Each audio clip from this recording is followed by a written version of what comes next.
napeli bino ka message beaucoup. Bino nyonso mikolo ezaka makambo ya Congo Millennium.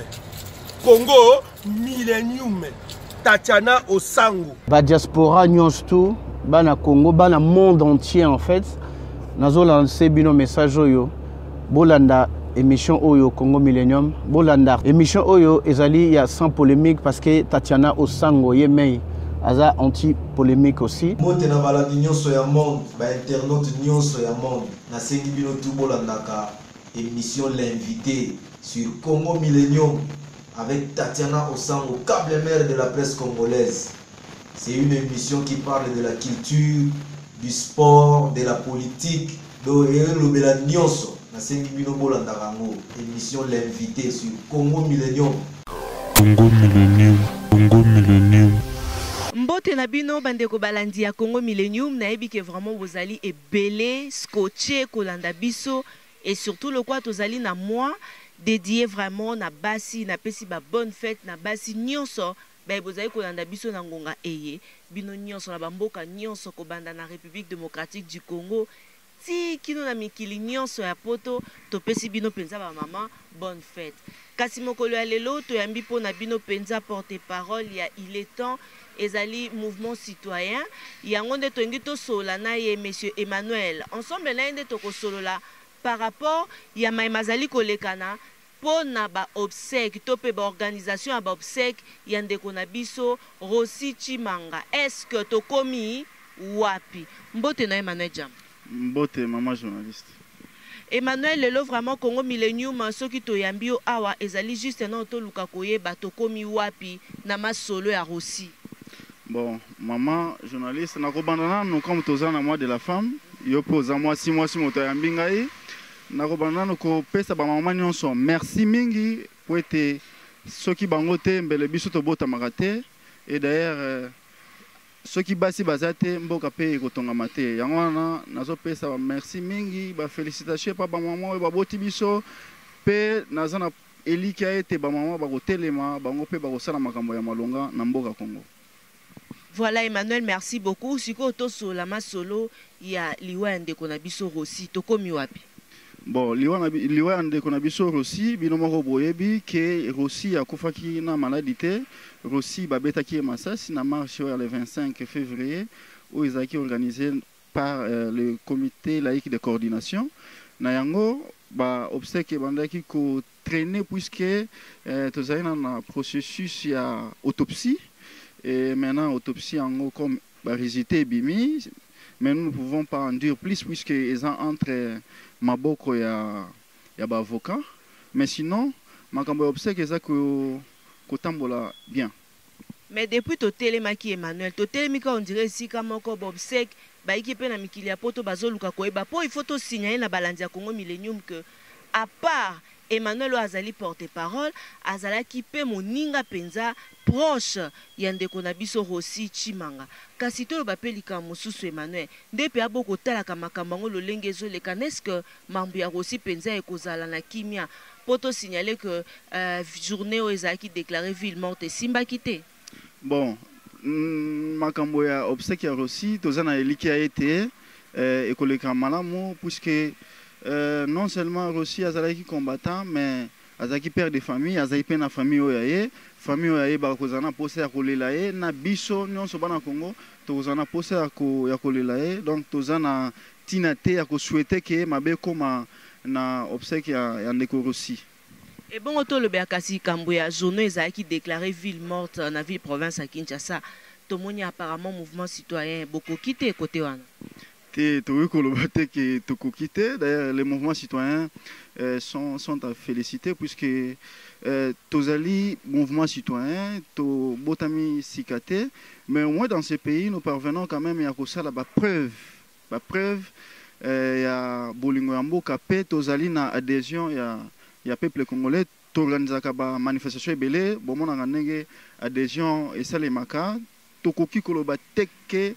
Totalement ville morte et chouaki, mais sinon pour évaluer l'action tu as quand même un indicateur. Tu as l'adhésion populaire, tu as la net jour ville morte les embouteillages ou la levée des embouteillages, c'est aussi un indicateur d'évaluation. Il y a ville morte. Et ça qui, ce pour nous, comme victoire, ça prend du temps, 1h30, mais Johanna, ce n'était pas comme ça, 30 minutes, 25 minutes, comme déjà la victoire. Donc, nous ne pouvons pas dire que les mouvements citoyens ont échoué, mais sinon, échec pour la mission égalité. Siko tosolola Emmanuel na mwa mokuse penza matali mboka ndenge ozali kotala bozomona te masolo penza te président Joseph Kabila ndenge penza bino mouvement citoyen bozomona ta okende. Eza en tout cas biso tozana kondimate ke azana posé à kokende puisque biso mouvement citoyen il est temps tozali ko militer pour la transition sans Kabila puisque toyebi que calendrier électoral o ezaki publié pendant que le 23 décembre 2018, ils ont émaillé de plusieurs contraintes. Les contraintes qui ont actuellement, sa contrainte machine à voter ou qualifier machine à tricher. Donc, les contraintes sont esangani et Kabila a une volonté de Kolomba na kibokonsité. Mais est-ce que penza Emmanuel tant bozo ba machine à voter? Machine à voler. Ozomo ate ke tango pe boko lukalisu te bobo ya machine ko poussa te élection kende su musika. Te mais machine à voter wana na minicho ezana tina ta. Tozana tina na ngote. Tozana tina na ngote d'abord pour na ko déployer ba matériel électoral. Ça pose un problème na ba fin fond. Alors, c'est né azana combien de machines? Ba utai to ngana zaki présent R essaye ya machine bana ko salema na UCC. Comment il est temps Jean-Claude Ekosa à l'écart qui peut à mécanique baninga bandai comme méca mais ça qui 15 minutes machine est bloquée mais ce qu'ils ajoutent l'élection motomora l'équipe machine est bloquée mais ce que population à Kinshasa peut à Congo mobimba aux hommes on a que c'est vraiment quelque chose où bah même les biso pour na kimaponomi et les kanenge et singulité. Bongo bino siko penza et pas na bino kuna na il est temps parti à bino ya mouvement citoyen pour na bino penza objectif na bino ezali d'abord ni. D'abord na koloba ke mouvement citoyen il est temps ezali parti politique té ezali pe ONG té ezali ASBL eza mouvement citoyen eza état d'esprit eza vision oza ko réunir ba citoyen congolais pour na ko revendiquer cause commune. Donc, biso tozo viser pouvoir té. L'objectif na biso eza instaurer une véritable démocratie na un état de droit dans ce pays à travers les actions. Merci beaucoup Emmanuel kasi ndenge tolobi te tozo solola pona mayo matali penza maponomi na mboka na biso République démocratique du Congo.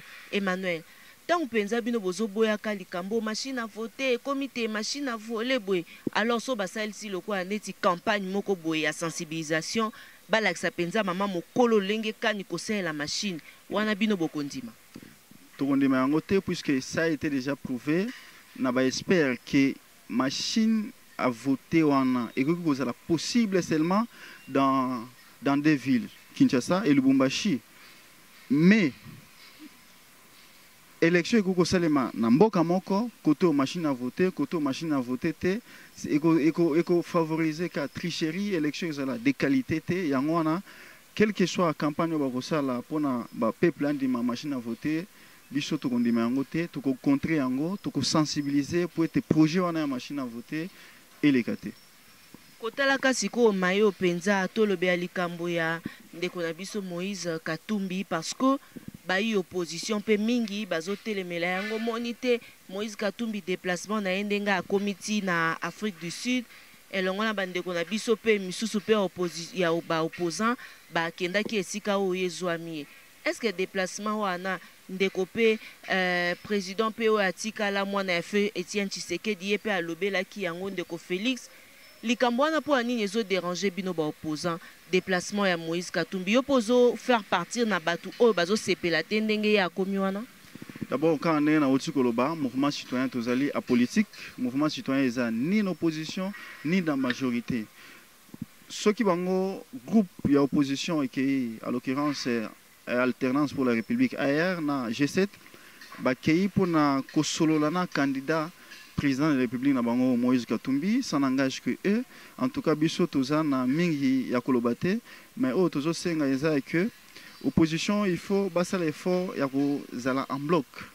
En bloc tant que beaucoup zala divisé, beaucoup zala inefficace, peut beaucoup favoriser que Kabila continue ko réussir na ba plan nyonso ya kotia en place.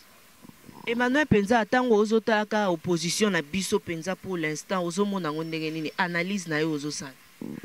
Bon, biso mouvement citoyen autorisé ko senga na opposition puisque vu ba débauchage et la classe politique vraiment eza na conscience et citoyenneté. Lobby aux alliés en opposition bandai ko lobama kamususu au comme la majorité élargie au comme ko lobama kamususu et la opposition na biso ils ont continué ko perdre crédit et pas ya population puisque à chaque fois que moi l'hier il y a moins confiance il y a peuple a comme ko espérer que moi changement il y a quota tant que opposition est fort mais comment on a ngongana opposition ngwana e kabwani montenyon so viser kaka intérêt na ye et babwaki intérêt o ya souverain primaire. Siko tolini ni kasi ko pesa na bayi opposant oyo bazo changer ba avis na bango ndengwa. Biso to ko senga na bayi opposition que la lutte na constance ezalaka malam makasi. Ce que vous avez idéologie na ozo défendre l'opposition. Il faut que tu aies idéologie na ti libela. Mais ezo quand ça peuple d'ailleurs peuple a comme découragé, a comme on a motabande koloba makambo ya bien. Mais Kabila approché a comme koloba makambo mususu. Ezo sala pas si mais autre ko senga eza ki opposition et sangana basala bloc pour na ko démanteler machine dictatoriale ou eza en place. Kotalaka siko Penza Emmanuel attend que yo Penza oyipe moto ya mouvement citoyen et loko nini ozo reprocher na majorité présidentielle. Alors on a reproché na majorité présidentielle eza ki bazo pesa Kabila toli ya malongate. Il faut ba yebisa que au Jiraki, au prétaki serment devant Dieu et devant les hommes. Ces hommes-là sont les Congolais. Il faut qu'on respecte bango, ce qu'on prête serment que qu'on respecte la constitution, il faut respecter en il faut respecter en gros. Nous avons condamné la majorité présidentielle puisque nous avons conseillé Kabila nous avons entretenir la dictature dans Mboko alors que beaucoup de gens se sont déjà sacrifiés pour que la démocratie soit installée. Mais comme nous avons entretenir, favoriser la dictature dans Mboko, en tout cas, tous les gens la majorité au pouvoir. Donc, Lelo Siko Osoki Penza, président de la République, a changé au Bobino Penza, mouvement citoyen, botalité. Mambo peuple bandé Kosenga Penza a commis vie sociale qui toko magamnyoso au biso Penza peuple tozo déclaré commis avant d'anae. Unique changement au Kabila Ruko Saleza kolongo na pouvoir. Il doit quitter le pouvoir puisque constitution, il faut toute sa constitution. Et c'est là qui discours na e. Alors que d'ailleurs c'est ma constitution. Mais ce que mais il faut tout ça. Il faut tout ça. Yo kolo loko, yo solo kolo loko même si c'est une erreur communicationnelle, constitution qui voter na peuple et cause de la montée. Et cause de la montée. Et cause de la montée. Mais ceux qui constituent zo kolobakiza yo moto bataille campagne pour na ngo mais ozo respecter té. Au moins que ozo cracher sur ba effort union sociale qui constitution na et la voter. En tout cas, biso et loko moko Kabila ko ça pour biso to sepela isa atika pouvoir akende après le pouvoir il y a une autre vie. Après le pouvoir il y a une autre vie kasipo na bino penza mouvement citoyen bozo penser te nani moto akoya après Kabila. Bon, ata yo mama Tatiana ceux qui au postulé puisque droit à postuler na magistrature suprême ils a donné na Congolais nyonso. Donc ceux qui ont supporté chance wana ya que non au postulé to ko voter n'importe qui bon tout ça ba compétence na e Kabila ya na pouvoir za na compétence ni mais ceux qui le yo mama Tatiana au postulé mais to ko voter donc question à poser que après Kabila bozo mona nani batu motonionso aza capable ya rozala voter ce qui a présenté projet de société na e kitoko. Tolobela Emmanuel Likambo penza tozonga mwa mukuse mwa mukie na sima likambo ya transition sans Kabila boko liki ate ekosimba. Oui, biso toza na conviction wana ke ekosimba puisque Kabila azana posé à ranger l'élection en boko te sans Donc biso tozo militer tozo continuer ko sensibiliser population pour adhérer na projet na biso na transition sans Kabila, puisque Kabila a posa aucun été azo ko instrumentaliser seni ko diviser opposition. Donc en tout cas na posa aucun été peuple na ba congolais nyonso ya diaspora, il faut pas comprendre que unique moyen pour être Congo et Liboso, il faut tout passer la transition sans Kabila. Merci beaucoup Ndeko Emmanuel. Kasi mécanisme nini obino bozo sala pour que transition sans Kabila et Simba. En tout cas, mécanisme unique, mécanisme bozo sala, la sensibilisation, mobilisation, mais aussi organiser les actions de grandes envergures sur terrain pour que Kabila cédé à la transition sans Kabila et Salem. En tout cas, le peuple gagne toujours. Lorsque nous sommes déterminés que transition sans Kabila et Salema, population soka télémi, transition sans Kabila et Salema sans problème. Voilà, transition sans Kabila et côté et Salema sans problème. Ce qui alors est un message moko bo Emmanuel okoki ko lancer na bandeko na biso nyonso o bazolanda na diaspora parce que le to comme ko kalko neti bayi opposition bayo bazali banda mboka penza aboyo kanizalité ce qui esengé na opesa bango toli ni okopesa bango. Bon, alors message na ko pesa message ya suka na ko pesa na ko zonga na nosima par rapport na obsèque ya ndeko na biso Rossi. Programme provisoire au tozali na yango na minute pour na sortie accord ya ndeko Rossi eza jeudi ou bien le vendredi. Ça c'est un programme provisoire, mais toutefois ce qui est ba condition eza réuni te pour na nzoto ya ndeko na biso Rossi ebima jeudi to vendredi et koki kozala repousser. Mais par rapport na division opposition pe ba congolais ya diaspora biso tozali na posa été opposition et sangana. Peuple congolais biso nyonso bato tozana kati ya Congo en interne, il faut to sangana ba congolais diaspora nyonso bo sangana tozala moto moko pona kolongola régime dictatorial ya M. Kabila oyo est en place. Ceux qui to sanganité et kozala moi pasi pe tozana risque ya koya ko vivre net ba étranger na mboka na biso na ba jour oyo ezali koya. Merci beaucoup Emmanuel. Kasi to chité penza na likambo o uti ko yesa so lobite slogan ya ndeko na biso Rossi ndenge atiki biso ya lobite le peuple gagne toujours. Kasi programme pe ya bobsek na ezo pesa mate lolenge to te ko sola na ozo batezali ba pesi programme moko provisoire. Kasi ko risqué slogan na pe comme quoi slogan lokola le peuple d'abord oyo ya feu Etienne Tshisekedi rapatriement ya corps na eti lelo ya kate et okoma pete corps pe ndeko na biso Rossi to lela yango ekomi pe likambo kwa ndeti za mboka msusu or eza mboka biso po déjà moi nungu ezalaki te corps balingi ba mbomete moi nungu ekomi te o pona bo pesa biso ba résultat nini o elobi na ndenge o basalaki autopsie ekomi te tozela ba avocat est-ce que tu zela likambu ya bobsek wana tikan te maman tozali na regret puisque ndeko na biso Rossi akufaki ba betaki masasi. En tout cas le régime oyo eloko ya malonga oyo ezali te puisque d'abord balobaki marche elekaki bien moto ata moko akufaki après baye koloba que bato mibale bakufaki moko na Kinshasa moko na Mbandaka na balle en caoutchouc.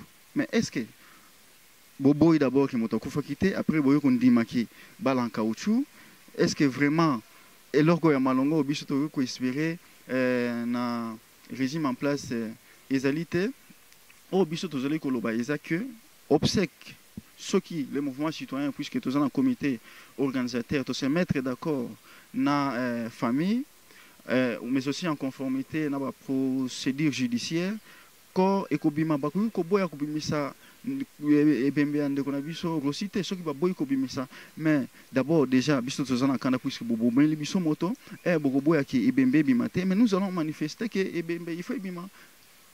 Emmanuel, est-ce que d'abord bali ya caoutchouc et boma? Bon, bali ya caoutchouc et koki koboma mais sur place ndenge ezalaki puisque ça dépend. Ce qui par exemple bali ya caoutchouc et beti moto makas na motu. Moi j'ai fait la médecine, et koki ko léser ba vaisseau au niveau ya motu pe ko sala hémorragie interne. Ko entraîner na hématome comprimé cerveau, engagement cérébral et salami, donc moto a ko fa na balle ya caoutchouc. Mais o ya ndeko aussi balle ya caoutchouc et bételier au niveau ya liboumon au niveau ya tronc. À Koufi sur place, on ne peut pas dire que les balles à caoutchouc, c'était balle réelle, balle métallique. Voilà, ndeko Emmanuel Djamba sika to chuté na likambo koluka koye basiko ndenge ezali boye parce que ba diaspora mingi baza ko benga lo Tatiana siko ndenge za boye toza besoin ya mwana d'abord mwana rosi atiki ya bébé azana combien de mois et ya mokolo azana ajini mwana ya Kolo Azan na 13-14 ans. Oya moké atikala ki 2-3 mois seulement. Siko bayo nyonso bazoza na besoin te basunga. Babenga papa na rosi, babenga mwasi, babenga mama na rosi, to babenga nani? Bon, nga na solo ki na papa ya rosi alobaki moto nyonso. Oya azana posé à ko contacter, à ko passer à travers bana na tozali na numéro ya mwana nae Nathalie leki ya Rossi Hollandi Rossi ceux qui m'ont tenu en posé à contacter à ko passer à travers Nathalie leki ya Rossi à ko solona famille pe à ko sunga bango. Merci beaucoup Emmanuel, merci pour la disponibilité. Sinon vraiment Congo Millennium to sepeli to komi na suka ya émission na biso ya lelo l'invité. Ce que ça qui na message moko sengel na yo o lancer na ba union so bazolanda yo en direct ya Congo Millennium.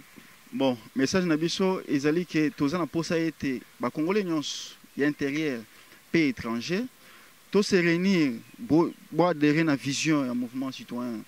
Il est temps, puisque biso tozali ko prôner, tozo ko militer pour la instauration de la vraie démocratie, paix, installation ya état de droit na mboko. Toza na posa ete bo sunga biso, bo soutenir biso, to sala combat longo, toza ensemble de sorte que tolonga etumba oyo ya kolonga la régime dictatorial ezali en place ya monsieur Kabila. Merci beaucoup Emmanuel, merci na balandinyo sa Congo Millennium tokomi na suka ya mission ya biso l'invité à mokolo ya lelo. Sinon bonne fête na ba maman nyonso ba ebolandi biso, bonne fête à maman Nguli, maman Jolie di Bendi poza maman ya solo yango to bengi Nguli. Bonne fête à toi, bonne fête à Irène Baelo, il y a Jean-Robert Landais et bonne fête encore à Cécile Osango ya Serge Katembo. Bonne fête à Isabelle Katembo ya Eric Lusandou le noble. Papa Riki di Bendi, confiance kaka eluta torosala musala kitoko et merci beaucoup à Dezingo Kolo Kitubu na Irlande. Merci aussi à celui qu'on appelle Riki Nemiala depuis Yoebikara, depuis London City. Merci à tout le monde na ebike boza e belé o bolinga biso pe bozo continuer toujours kolinga biso De Gaulle Mavinga le roi motema ya la reine Agnès baobi vraiment mingi baobi champagne des champagne et ça biso bien na bandeko nyonso besoin de contacter famille ya ndeko na biso Rossi bo kindenge Emmanuel alobi botata na émission na biso bo retrouver numéro o ba pesa ki wana pona ko benga bango contribution oza na besoin ba détail moko ba numéro wana ezali sinon bo continuer ya ko s'abonner na Congo Millennium biso to sala bino ka plaisir tozong c'est la bino kara o biso to zanango na bayo nyonso bozo continuer pe kolanda biso merci na équipe technique ya munene o vraiment et se déplacer lelo a vraiment poto ya kozwa Emmanuel à celui qu'on appelle lui on l'appelle vraiment mingi Jires Mwanda Bilili Ndeye et merci aussi à Jordan Kambala pour na montage. Moi-même, Tatiana Osango, je vous aime beaucoup. Puis on continue toujours kolinga bino os Osango. Papa na dodi vraiment baobi mingi mikolo ondeyo champion à ma gauche depuis Paris, Mireille Osango Madina États-Unis.